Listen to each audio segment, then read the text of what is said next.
Ny fotoana nahatsapana, fahita ny harihary taminao, ny atao ho fabangana.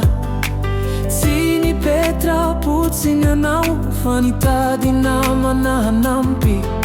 Izay ny midika fa tampelatananao tsy nahampy. Sanganehananao, fa sendra olana sarobahana.